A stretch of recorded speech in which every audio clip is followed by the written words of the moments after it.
지금 한국 주식시장에서 정말 흥미로운 일이 벌어지고 있습니다. 두 개의 주요 시장이 완전히 다른 길을 가고 있는데요. 오늘 살펴볼 이 보고서는 바로 이 현상 속에 숨겨진 엄청난 기회가 무엇인지에 대해 이야기하고 있습니다. 지금부터 저랑 같이 한번 깊숙이 들여다보시죠.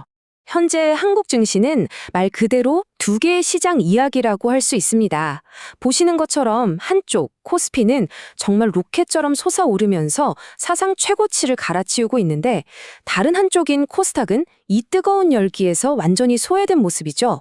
이 정도의 격차는요, 무려 10년 만에 처음 보는 수준이라고 합니다. 이게 얼마나 대단한 거냐면요, 코스피 지수가 역사상 처음으로 정말 꿈의 숫자라고 불렸던 5,000포인트를 넘어선 겁니다. 시장의 열기가 얼마나 뜨거운지를 보여주는 아주 상징적인 순간이라고 할 수 있겠죠. 자, 그럼 이 엄청난 격차, 이 보고서에서는 이걸 위대한 발산이라고 부르던데 이게 도대체 왜 생겨난 걸까요? 지금부터 그 속사정을 하나하나 파헤쳐보겠습니다. 숫자로 보면 이 차이가 얼마나 큰지 확 와닿으실 거예요. 연초부터 따져봤을 때 코스피는 20.5%가 넘게 올랐는데, 와, 코스닥은 고작 7.4% 상승에 그쳤습니다. 이 그래프 막대기 길이 차이만 봐도 더 설명이 필요 없죠? 코스피가 이렇게 잘 나가는 데는 다 이유가 있습니다. 보고서를 보면요. 첫째, 삼성전자랑 SK하이닉스가 이끄는 반도체 슈퍼사이클이 있고요. 또 정부가 아주 강력하게 밀어붙이는 기업 밸류업 프로그램 덕분에 외국인 투자자들이 막 몰려들고 있다는 거죠. 반면에 코스닥은 상황이 좀 안 좋습니다. 일단 시가총액 1위인 알테오젠 주가가 좀 흔들리면서 시장 전체에 영향을 줬고요. 그리고 더 중요한 건 많은 개인 투자자들이 나만 뒤처지면 어떡하지? 하는 그 마음. 바로 포모, FOMO 때문에 코스피 대형주로 자금을 옮겨가 버린 영향이 아주 크다고 합니다. 자, 여기서 이제 중요한 질문이 나옵니다. 이렇게 벌어진 격차, 이걸 그냥 문제라고만 봐야 할까요? 아니면 이 보고서가 말하는 것처럼 뭔가 다음 큰 움직임을 알려주는 엄청난 기회의 신호로 봐야 할까요? 바로 이 부분에서 이 보고서의 핵심 주장이 나옵니다. 곧 대전환, 영어로는 Great Rotation이라고 하죠. 이 거대한 자금의 이동이 시작될 거라는 겁니다. 아니, 왜 갑자기 코스닥으로 돈이 몰린다는 걸까요? 보고서가 꼽는 이유는 크게 세 가지입니다. 첫째는 자산 효과예요.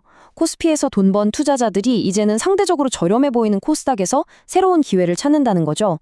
둘째, 정부 정책이 아주 강력하게 뒷받침해주고 있고요. 마지막 셋째는 기술적인 이유인데, 코스닥의 대장주가 바뀌면서 생기는 지수 리밸런싱 효과 때문이라고 합니다. 특히 이 정부 지원 규모, 이게 장난이 아닙니다. 무려 150조 원. 이 150조 원짜리 국가성장 펀드가 만들어지는데 이 돈이 어디로 가냐? 바로 코스닥의 핵심 성장 산업들로 쏟아져 들어온다는 겁니다. 이 정도면 정말 시장의 판을 뒤집을 수 있는 돈이죠.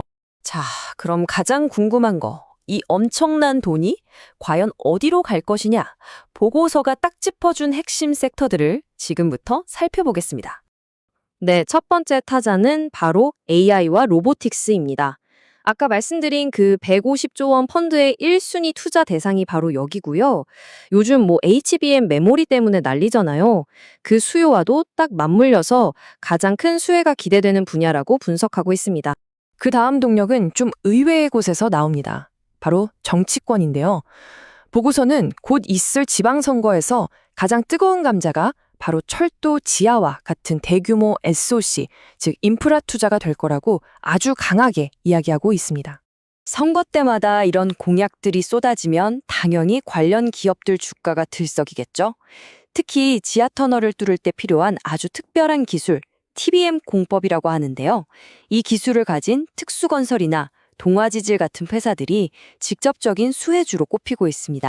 자, 그럼 이렇게 좋은 섹터들을 알았는데 언제 사고 언제 팔아야 할까요?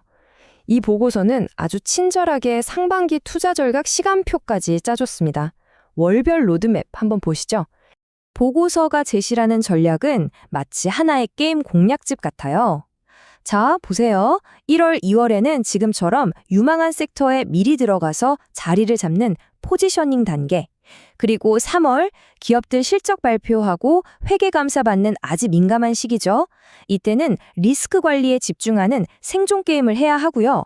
그리고 선거가 있는 4, 5월에는 이 테마를 적극적으로 활용해서 수익을 내고 마지막으로 6월에는 선거도 끝나고 여름 휴가철이 오기 전에 깔끔하게 이익을 챙기는 이런 단계적인 로드맵을 제시하고 있습니다. 여기서 좀 더 공격적으로 투자하고 싶은 분들을 위해서 보고서가 레버리지 ETF라는 상품을 언급하는데요. 이게 뭐냐면 아주 간단하게 말해서 지수가 1% 오르면 2% 수익을 내는, 그러니까 상승장에서 수익을 2배로 뻥튀기 해주는 전략이라고 보시면 됩니다. 물론 2배로 먹는 만큼 떨어질 때도 2배로 깨질 수 있겠죠. 그래서 보고서는 절대 몰빵하지 말고 3번에 나눠서 사라고 강조합니다. 일단 지금 30% 정도 들어가서 분위기를 보고요. 그 다음에 지수가 중요한 저항선인 1020포인트를 확실히 뚫고 올라서는 걸 확인한 뒤에 40%를 더 사는 겁니다. 그리고 마지막 30%는 3월 감사 시즌에 시장이 한번 출렁일 때 그걸 기회로 삼아서 담으라는 아주 구체적인 전략입니다. 자, 그런데 이렇게 장밋빛 전망만 있을까요? 이 완벽해 보이는 시나리오를 망가뜨릴 수 있는 숨겨진 함정은 없을까요? 당연히 있습니다. 보고서는 우리가 반드시 눈여겨봐야 할 3가지 큰 리스크가 있다고 경고하는데요. 한번 살펴보죠. 가장 큰 리스크는 3가지입니다. 첫째, 건설 위기. 요즘 부동산 PF 문제 심각하잖아요. 3월에 혹시라도 건설사들이 무너지는 블랙마치가 올 수 있다는 거고요. 둘째, 바이오 쇼크. 코스닥 대장주인 알테오젠에서 혹시라도 안 좋은 뉴스가 터지면 시장 전체가 흔들릴 수 있습니다. 마지막으로 환율. 갑자기 달러가 너무 비싸지면 외국인들이 돈을 빼갈 수 있다는 점도 항상 염두에 둬야 합니다. 그래서 이 보고서는 이 모든 내용을 한 장의 행동 계획으로 딱 정리해 줍니다. 아주 명쾌하죠? 자, 사야 할 것은 코스닥 레버리지 ETF나 아까 말한 특수건설, 레인보우 로보틱스 같은 종목들. 반대로 피해야 할 것은 3년 넘게 적자만 내는 부실 기업들. 그리고 계속 지켜봐야 할 것은 1월 말에 있을 대형 IPO 분위기나 3월 감사보고서 결과, 6월 선거 여론조사 같은 핵심 이벤트들입니다. 이것만 잘 챙겨봐도 큰 실수는 막을 수 있겠죠? 이 모든 분석을 관통하는 보고서의 핵심 메시지는 바로 이 한 문장에 담겨 있습니다. 시장의 에너지는 물과 같아서 높은 곳에서 낮은 곳으로 흐른다. 이제 그 물줄기는 코스닥을 향할 준비가 되었다. 코스피는 이미 역사적인 파티를 즐겼습니다. 이제 그 열기는 새로운 파티 장소를 찾아 흐를 준비를 하고 있죠. 이 거대한 대전환의 문턱에서 여러분은 과연 어떤 준비를 하고 계신가요? 오늘 이 분석이 여러분의 투자 전략에 작은 힌트가 되었기를 바랍니다.